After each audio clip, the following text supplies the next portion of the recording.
Hello and welcome to the Heinun Couples Podcast, where we empower blessed couples to deepen the love, fostering mutual pleasure, connection, and joy. So let's dive in.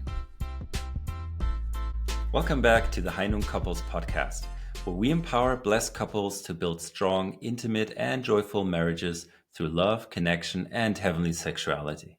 We know that balancing marriage, work, family, and personal time can be a big challenge that couples face. Today's episode, we're talking about finding work-life balance, how to manage responsibilities without losing connection with your spouse and family.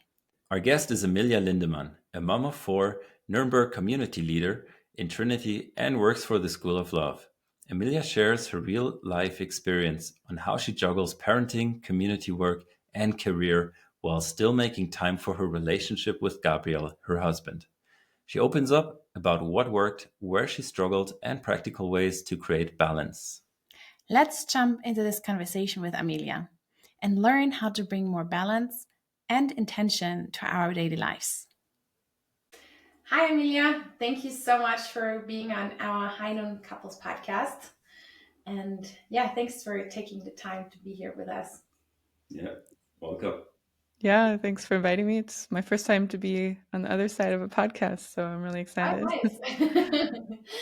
nice. We wanted to have you here on the podcast because you have a lot of different roles in your life, like being a wife, being a mom of four, being a community leader in Nürnberg, as well as part-time working for Heinun School of Love. So that's a lot of things to juggle in your life. And how do you structure your day or kind of your week or your life with these kind of different responsibilities? Yeah, that's a really good question. And I just want to say, I'm definitely still learning. And I feel like we still struggle with this, but I definitely have learned something within being blessed for almost 13 years. And I have to say, at some points, we struggled with different things, first, my husband is Gabriel, and first we were students together, right? And so that was different kind of life compared to now, where he's working full time and I've just started working part time since last year. So yeah, life gives you different kind of things that challenge you. And right now I can say I feel pretty good about it, how it's going. Unfortunately, what suffers often is sex life. Let's just say it right up there, honestly. But yeah, we're still learning, and it gets better, especially through communication. And I can just say my day is so since my first daughter has started going to middle school, so Gymnasium in Germany, she has to wake up even earlier. She has to take a bus.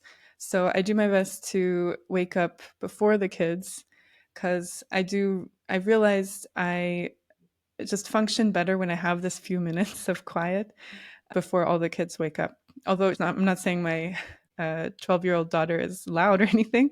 She's quite relaxed. So sometimes it is okay if I wake up after her, but I do like to just be present even when she's about to take the bus. She can still have breakfast on her own, she can do that. But so what I do is I try to wake up before the kids wake up. If I manage, I do really short little workout. And then so all the kids are then eventually out of the house. They're at kindergarten, they're at school.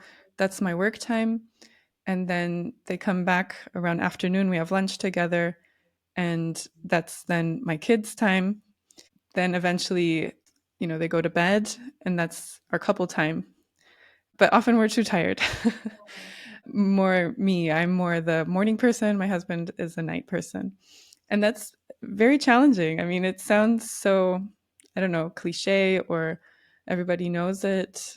Like, some people are morning people, some people are night owls, but it can be such a challenge.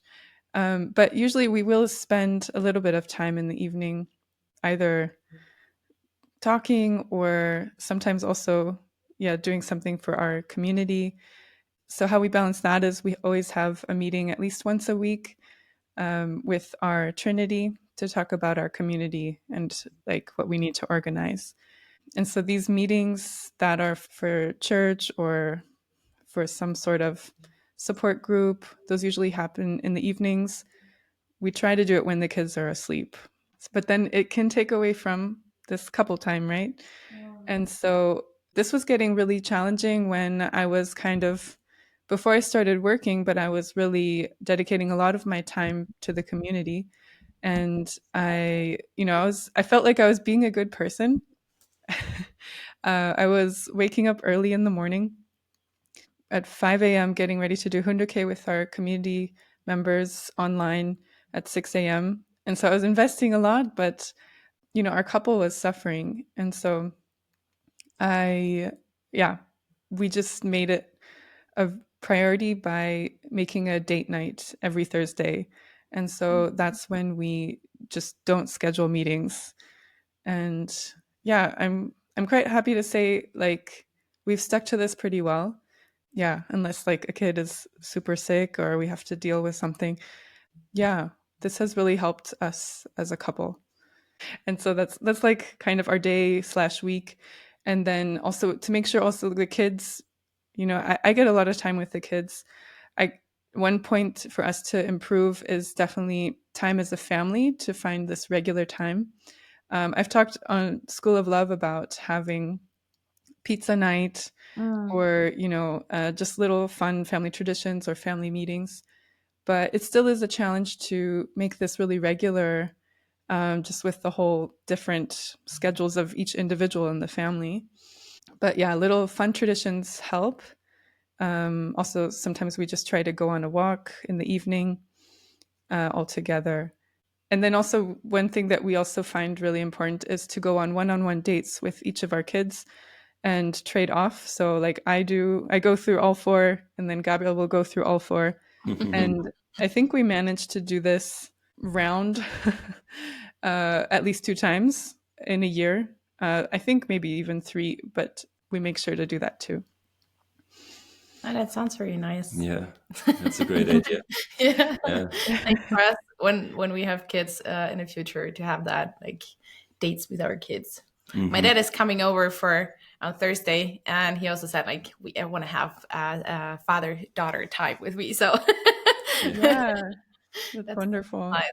Mm. And yeah, also with having this busy schedule and having one day on where it's dedicated for yourself, like for you as a couple, for you and Gabrielle to spend time together, even though it's maybe not possible to do it every week, but still having it kind of in mind to say, we give our best to prioritize our relationship. We have done Yeah. it for a while, not now, right now, but often then we think it's like, yes, actually, we should start that again. I mean, we spend a lot of time together, and I think since I quit my job as an executive assistant, and so because of that, we spend more time together, also intentionally. So maybe it does not have so much priority right now because we do spend so much time. But we noticed that have we are more working. Like I work more, and I do also my hobbies like horse riding. So um, maybe it's again time just for us on either going on a date together, and or just going on walks, or yeah, just Yeah. intentional time for each other. Hmm. Yeah. Yeah, I think the intentional part really makes a difference because, when it's not Thursday, we're also often there together. But, often, our minds are somewhere else, or, we just want to chill, or, yeah, or maybe we're taking care of the household, which Right. also gets Yeah. Mm. that's quite out of balance, I have to say. But then Thursday, it's like, no, this is intentional time.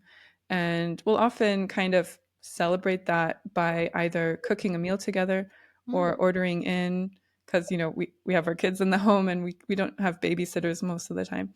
So, yeah, we do try to make it special in its own way. Yeah, I think like if I could, I would love to like go with Gabriel somewhere, So I feel like if couples can make that happen, if they have grandparents or aunts and uncles or friends that can watch the kids from time to time, it's special, right? I mean, the point is just to have a new experience or fun together as a couple. Yeah, I managed to surprise Gabriel once. We went to a orchestra concert Oh, last year. That was really cool. It's hard to surprise him. nice. Yeah, so that was really nice. And some friends made it possible, some friends in our community, even.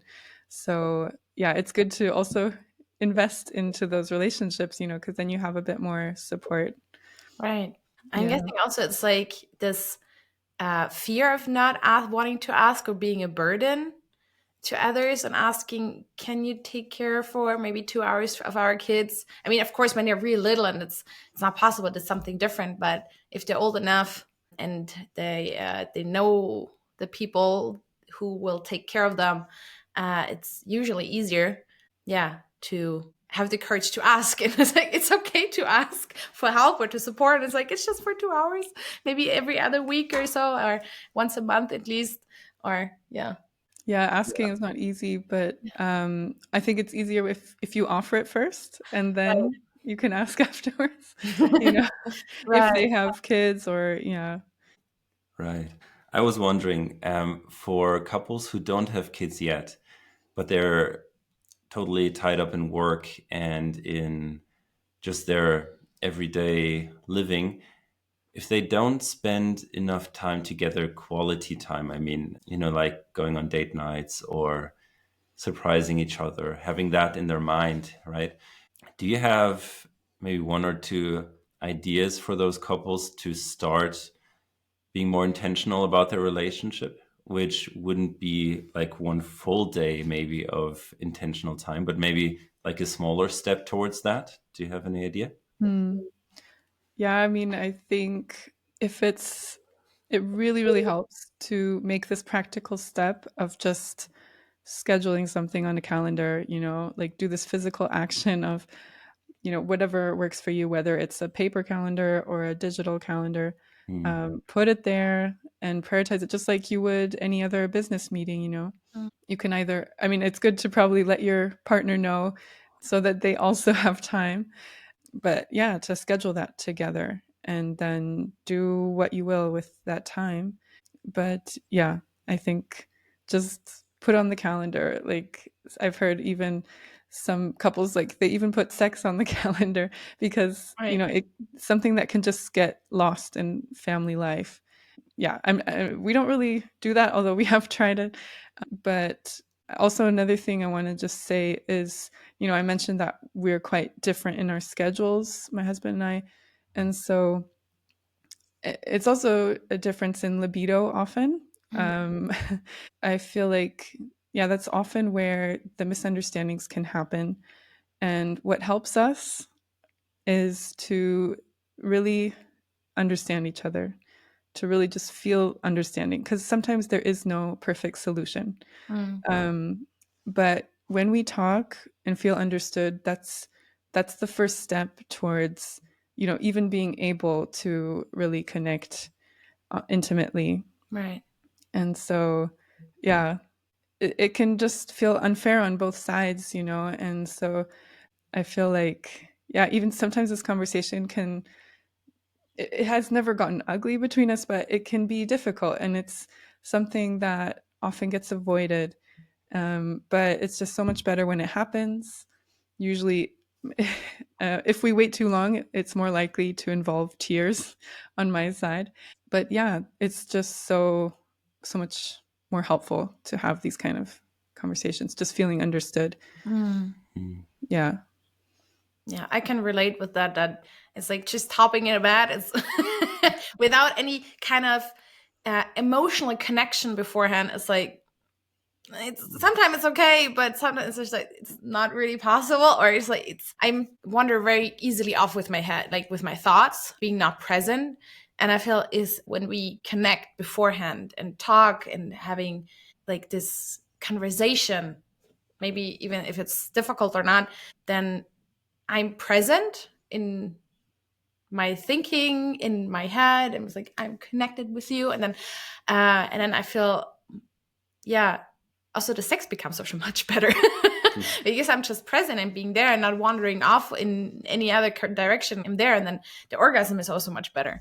This is kind of the foreplay, the foreplay kind of. Yeah. And I've heard a lot of times already on social media that women often are not like, the man is more kind of how to say, gives more initiative, and the woman reacts more kind of, or having a responsive kind of libido, because when the husband or Basti is trying to get me over, Seduce you. seduce me, but first like having this emotion connection, talking, and then he starts with this seducing in any kind of way, then I can respond. And I feel it's like, oh yeah, actually my husband tries to, it's kind of nicer than, rather than I'm completely somewhere else with my thoughts and I'm working and he comes on me and it's like, what the heck are you doing? I'm not in my headspace right now. But then I feel like I'm more responsive towards his seduction. Yeah, that totally reminds me of Mark Gungor. I think he said like you have to prune the palm tree, or I don't know, it was like the whole day, that's your kind of foreplay. That, I mean, of course it's not always that the man has to initiate, sometimes it's the other way around, but yeah, the person who is hoping to have sex later, that the foreplay does happen throughout the day, you know, through your words and understanding each other, and then you just already are so connected by the end of the day.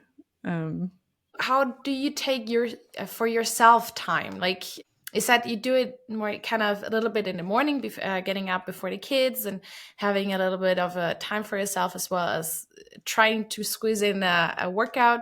But what do you do to recharge your battery? mm, yeah, I feel like this has been a lot of just like sports or this kind of activities have become also that time, like my me time or recharging time. A few years, like a year into having our fourth child, I felt like I kept getting these kind of messages like, if I don't create some sort of routine to keep up my health now, how difficult will it be when I am 50 or 60, you know? I was just hearing things from my parents. I mean, my dad was pretty active, my mom a bit less. And, they were complaining about their health. And I was just thinking, like, how important it is for me to start now because I didn't really have any kind of routine. And so that really motivated me to invest into that. And yeah, Gabrielle and I, we communicated then because both of us were really neglecting in our health or sports lives. And so, yeah, we decided to support each other.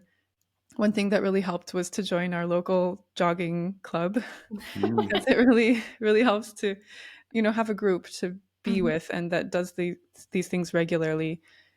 So yeah, that was kind of my me time, and then also going on a jog or two throughout the week on my own because it was nice to also take time to listen to a podcast, and feel like I'm nourishing myself in some other way.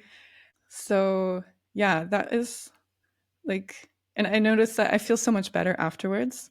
Not only healthier, stronger, but also sexier, because I don't know, even though you don't actually see any difference after one workout, but it just made me feel it like I'm in a better place. Mm. So I feel like, yeah, taking this time, and not just sports, but other things, it really does help your whole balance in the whole because, it just helps the other areas of your life, you Mm. know? Like if I invest into my couple relationship, it helps with my parent child relationship. Mm. And same thing also with taking time with friends. I noticed that when I really have a good heart to heart conversation with a friend, I come back feeling so energized, come back home. I can parent more presently.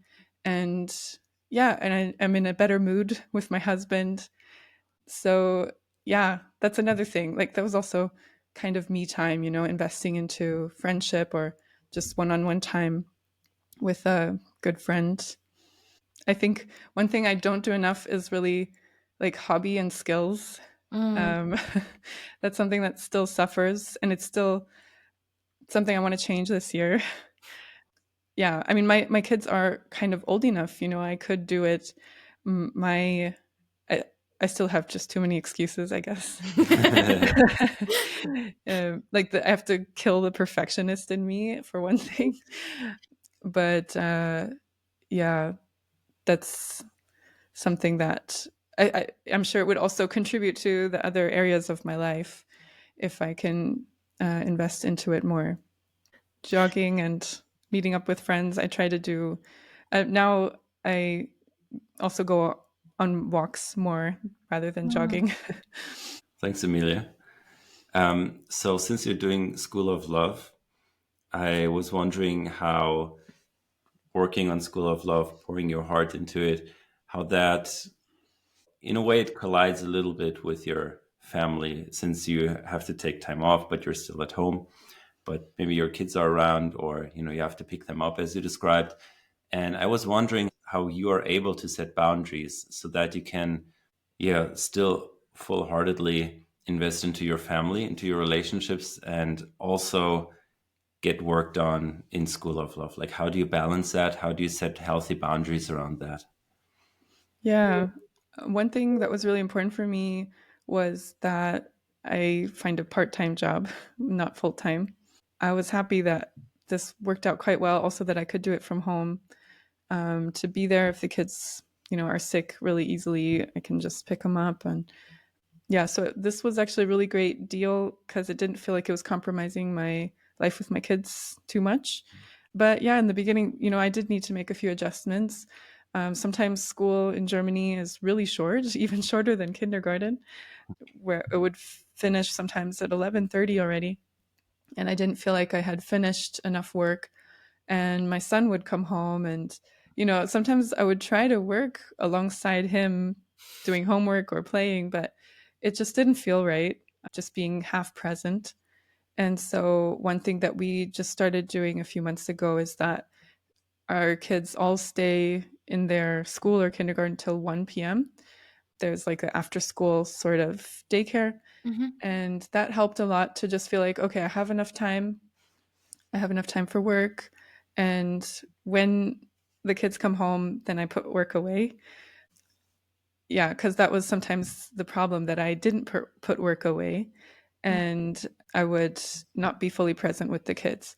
And this is still a challenge. Yeah. I try to set these boundaries, but it still is a challenge, not just because of work, but, mobile phones, they are very intrusive with all of their notifications. And so, it's still a growing process of how do I really be fully present for each of my kids and even with myself. I've been brainstorming different ways, like to just say, like, okay, I won't look at my phone till this time, so that, this time I'm focused on just this thing or this next thing. So that's still a growing process. And also, yeah, lots of the times I'm also scheduling meetings with people from different time zones.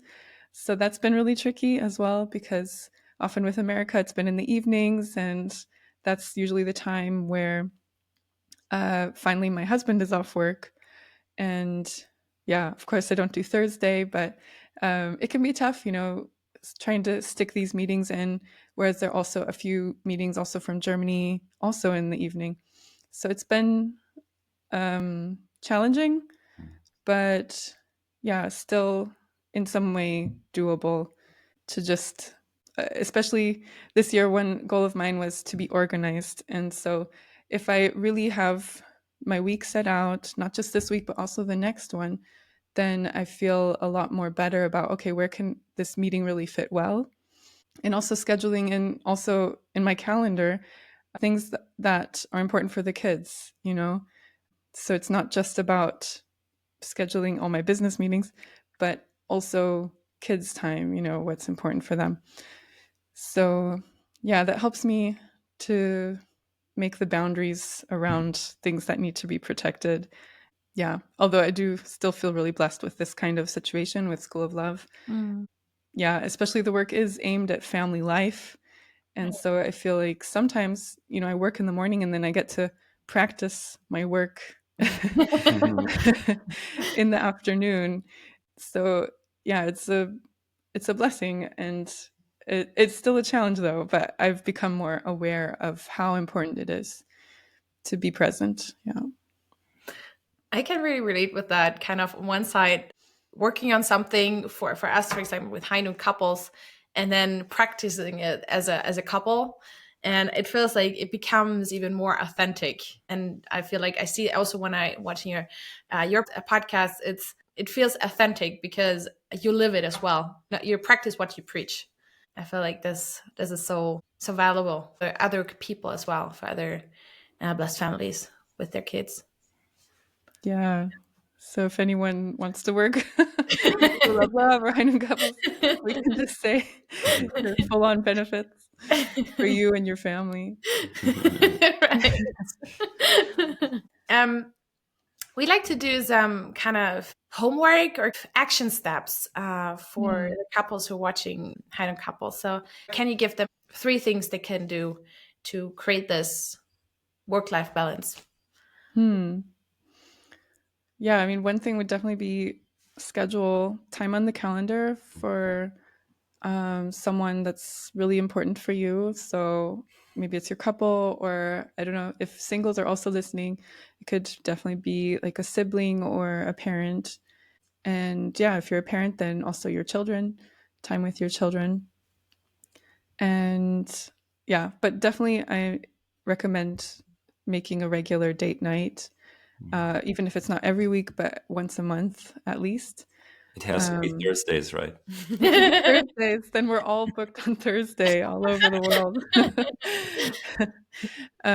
So yeah, time on the calendar. And then another thing that, like I said, sometimes, at different points in life, different parts suffer, kind Right. of. Yeah, spiritual life sometimes suffers when, you're wrapped up in family life and work, or yeah, sometimes you're fully invested in your spiritual life and then your family suffers. So yeah, sometimes when I can't fully invest in one area, or yeah, or something, um, homework for that is to just make mini commitments, like really, really small, kind of going into the atomic habit mentality, just Mm. some mini small step that sets you towards being successful in that area. For me, that would be probably, I wasn't not spending enough time doing my hobby time. So one afternoon, just 1 hour with my kids, being artistic. Yeah, because that's what I actually enjoy. So yeah, but I noticed like one part of my life, I totally cut off my spirituality. Like Mm. I was not, praying. I wasn't, pledge was like a foreign language to me. And to get back into it was then such a hurdle. It was like such a huge mountain. Mm. But when we keep it up even in a small way, then I feel like it's still easier to get back into a rhythm. So if there's something that, yeah, someone maybe they feel like, oh, I'm not doing any exercise, just make some tiny mini commitment for that.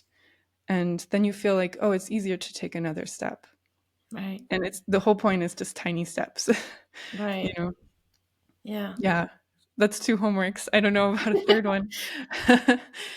Yeah, to keep watching this podcast. Yeah. Yeah. Yeah, I mean, seriously though, I think if you really want to invest into your relationship or your family life, there is a lot out there that can feed you. I know when I was really kind of thirsting for love in my love relationship, I also looked for a podcast, and it really did help. But I have to say that this love that I was looking for, it was actually what I needed was to just feel unconditionally loved by God, Mhm. because that's easy to misunderstand. missing love in so many areas of our lives, especially parent-child relationship, because no parent has been really 100% successful. I don't know if even God meant for that to happen, but yeah, that's where God fills in all the gaps. And so if we can really invest into our relationship with God, that also helps with this balance, I think, in our lives. And so that's something that I've also been pursuing for myself, not like I feel like it's so easy to hear so many experiences and wonder, like, okay, do I need to copy that? Or, oh, that sounded terrible. Am I going the wrong way? But no, it has to really be our own personal thing. Mm. And yeah, yeah. That's such a great point, I feel. Do you have an example of how you can connect to God's love in, when you're looking for it? Like that's meditation or prayer or hmm.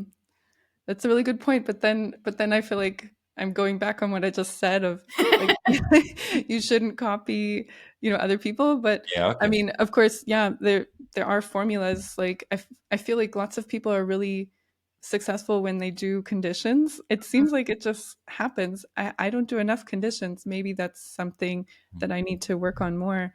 But also just spending more time thinking and talking to God. I feel like that really helps. Or if I have a struggle or any kind of darkness in me, that I just completely open up to God about it. That's really been helpful. I feel, yeah, I mean, I've just become so faithful in God, loving each person despite any kind of mistake, any kind of misled part of their life. I totally believe that God loves you anyway, loves me anyway, and loves us all, even though I don't always feel it. so, so Mm. I'm also trying to get there, Sebastian. And the people that don't feel it, I mean, I think what maybe another thing that we can say to them is it's okay to reach out to people, yeah, to reach out to people, period. Because sometimes you feel that love from your parents, but it's not always your parents. Sometimes it might be another pastor or an aunt or uncle or older brother, where you really feel that you can be unfiltered and you can um, feel that love that is so close to God's love. And to give that to yourself, then it's so much easier to give it to others. Mm. And that's also so important, yeah, when you're married, but also when you have kids, Mm. so you can give it to them too. Yeah, that was a good point as well, like spiritual life. I have this picture in my head, like when we work on everything that we do during the day, we kind of put our love and energy into that, but sometimes it's very indirectly reaching people, and it's not directly reaching our loved ones that can give us attention and love back. So we kind of drain our love in a sense. It's like Mm. it seems like a small sacrifice, but of course, it's good as well or necessary. We're talking about ways to find ways to fill up that cup that we emptied without coming empty to our parent, to our husband and children home, but to actually be filled up through, yeah, maybe prayer, meditation, or yeah, friends, or be it a sports community, something that fills it up. We talked about it now for with a lot of examples, but just seeing it from a spiritual angle, yeah, it seems like it just also is relevant for our community, that we acknowledge that we're not always full and we need to find ways to fill it up in a way. Yeah, Yeah. yeah, totally. Like Daria said, like often spirituality is on the bottom of the list, but I've really tried to put it up higher because I was thinking, like, what do I want to pass on to my kids? Right. Okay, great education, sometimes important, but not necessarily, doesn't always necessarily bring them happiness. And so I was thinking, actually, a relationship with God should be the important thing, most important thing. And then that got me to thinking, where's my relationship with God? It wasn't quite, it wasn't so, there was definitely some blockage there. So I've been just trying to work on that a lot. And And I feel like when you do that, that does kind of align all these things, like your health, your couple, your family. Yeah, it just kind of helps you think like how do you want to strive your best in all of these things? How do you want to make God happy in all of these things? Because I believe God, he doesn't want us to just pray to him all day, he wants us also to be with people and have joy and be healthy. Mhm. So, yeah, actually I think that's a great way to create balance in your life too. Mm. Mhm. Also, just like inviting into daily activities. Like I often, for myself, I invite heavenly parent in our sex life because we are. It's like heavenly sexuality is also having. It always felt like kind of felt weird. It because of society it became weird because of the whole porn and masturbation and the movies and stuff. It created something abstract It somehow. took God out of it Yeah, all. it Yeah. took God out of it. If you feel like wanting to bring a third person in your bedroom, it's weird or kind of is a threesome or stuff. It's not. I mean, It's a person is yeah, weird. yeah, a person, yeah, That's but all it's like that. heavenly parent. When we come together, we represent heavenly parent that way, and that's it's actually natural to have God in our bedroom. But also not just in sex, but also like doing the work for high noon couples. This is a big responsibility, so I don't want to do it by myself or just us. Inviting a heavenly parent in our work. It's like, please guide us, help us, support us. Please support us finding the people that want to give a testimony, to talk, or being included in this work, as well as okay, we're going for a hike. The nature is so beautiful. Heavenly Parent created that for us, and that we are able to enjoy it and say thank you for that. Thank you that we are able to have this kind of life and enjoying this nature, or just having a good talk and say, wow, I really feel Heavenly Parent through you. Thank you so much. I really feel this unconditional love. Or having, you said also, like having a good talk with a friend or with a elder brothers or sisters or with an auntie or uncle, feeling Heavenly Parent through them in a conversation, or something sparks, or it's like, oh wow, that was very interesting. Yeah. Yeah. Yeah, I mean, I think there's so much potential behind sexuality and having a couple having sex. Like, True Father said so many things about it, and there's one hundoke that I really love where he's talking about when a couple, two people, are sharing true love, how like the whole like all the atoms or molecules in the world, they get attracted to this love. I've heard a lot about manifestation, and I feel like that's kind of what True Father was saying. It's like when you come together in true love, you really just want to, make your partner happy and you're totally united. Then, and this attracts, like the nature, the universe to you, then they also, they want to work with you. Mm. And I feel like that's so exciting, like so much potential to what you can create together as a couple. And I'm so sure like we haven't reached the full potential to what of things that can happen through that true love and that in action. So I'm excited to work on that, and yeah, for us to share about that more Mm. and how we can develop that talent, or that, yeah, manifesting good things for the world. And again, it's like, as you said, as a homework, it starts with small steps, micro steps. and Hmm. and because sometimes I feel like so overwhelming of things that, oh, I should do this and I should do that. It's like, oh, this kind of I should on myself. It's like with the small steps it helps, and then having maybe someone as an accountability partner, either it's partner, or it's I had at the beginning, I had my sister, or a good friend of mine that helped me for certain things that I want to achieve, hold me accountable for. With Basti, it's sometimes not so easy. Getting easier annoyed, but it depends on the topic. Or, but for example, with sports, I say, okay, yeah, that there I feel comfortable him being my accountability partner. Yeah, I think that's such an important thing to consider. Like sometimes I'm also like this, like, oh, how do I get there? Like, how do I get fully, I don't know, intuitive? I know what to do with my whole day and my week. But I think this is sometimes quite a big goal. And so actually the best thing is to do like the next micro step or the next best thing. Because, in the beginning of our relationship, our first step was for me to just come to enjoy having sex itself. And that took a lot of communication and me, taking a step towards being honest, like, like, sorry, this isn't really working for me. It's not easy. And we all come with so much baggage around what the expectations around sex. And so, yeah, I just want to say, like, there's so many steps in between to get to where you want to go. And so it's good for each person to really think about, okay, what's somewhere where I need to focus. Yeah. And like, I was just sharing about where we are at now, but there's so many things in between that. Like after Gabriel started to work, I had so much resentment to every extra hour he spent at work. And so then it was really the more the balance between, yeah, finding this understanding of him being away.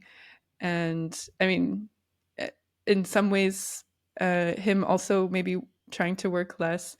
But now that's really not an issue anymore. Even though he does do extra hours sometimes, it's not an issue. Maybe it helps that he's at home doing home office, but yeah, it's always really being able to communicate about each area in your life to work together as a couple to try to get towards where you want to go. Yeah, definitely. Yeah, thank you so much. There was so many good things you said in this interview, and we really appreciate it to have you here. Yeah, hope to have you sometime soon again on our podcast Yeah, on a different topic. definitely. Thanks for what you guys are doing. I know so many people are interested in marriage and blessing, and so thanks for taking the time to invest in this.